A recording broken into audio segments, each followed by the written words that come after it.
Žürii otsustas väga üksmeelselt Maarja Tüüri magistritööd, mis räägib elurikkusest, premeerida. Ja töö pealkiri on Putukate linn, elurikkuse suurendamine linnakeskkonnas Kopli kaubajaama näitel.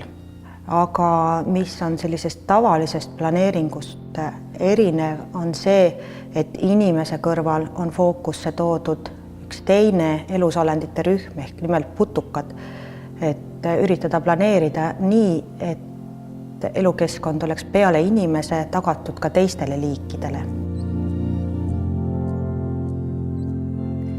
Kopli kaubajaamas on väga oluline just see, et tema asukoht on nii intrigeeriv, ühest küljest on ta väga lähedal linnasüdamele, teisest küljest on seal nendes osades, mis on olnud pikemat aega maha jäetud, hakanud välja kujunema väga elujõulised kooslused ja samuti on selle ühendus ülejäänud rohealadega Tallinnas väga hea. Ükski roheala ei eksisteeri elujõuliselt üksinda, ta peab olema ühendatud rohevõrgustikuga. Seda on ta nii kaua, kuni need tühjad koridorid muudetakse maanteedeks, tänavateks. Me peaksime üritama just püüda säilitada seda, mis meil on ja seda tähele panna ja neid väärtusi alles hoida. Eesti on selles mõttes heas seisus, et meil on hetkel veel piisavalt ruumi, et seda rohelust linna tuua.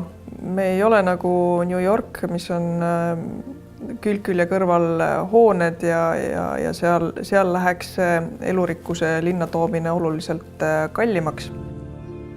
Kõik ruumiga tegelevad erialad on vastutus selle ruumi eest tohutult suur, mida sa kujundad. Ja maastikuarhitektuuri roll on just selles, et üritada leida seda tasakaalu kunstliku inimese loodud keskkonna ja looduse vahel.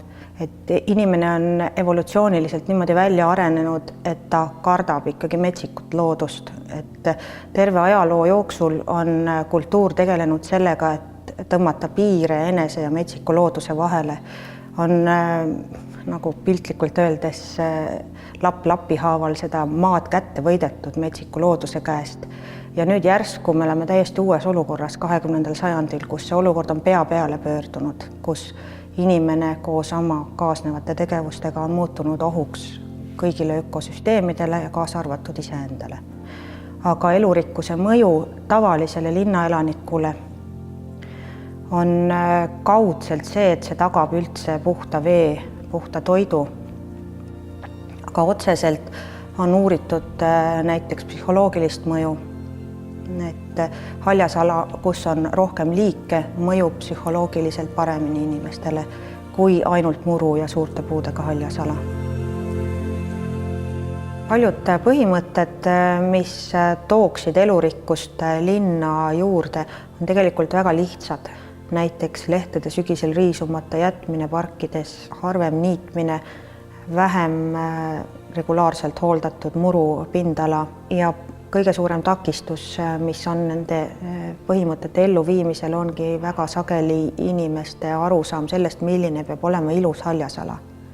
Et siin ongi väga suur roll maastikuarhitektidel ka ja arhitektidel, et seda arusaama vähehaaval laiendama hakata. Et see on turvaline ja me võime lubada ka metsikut loodust enda lähiümbrusse, oma haljasaladele ka linnas. Et kõik ei pea olema vormi pügatud, roheline muru.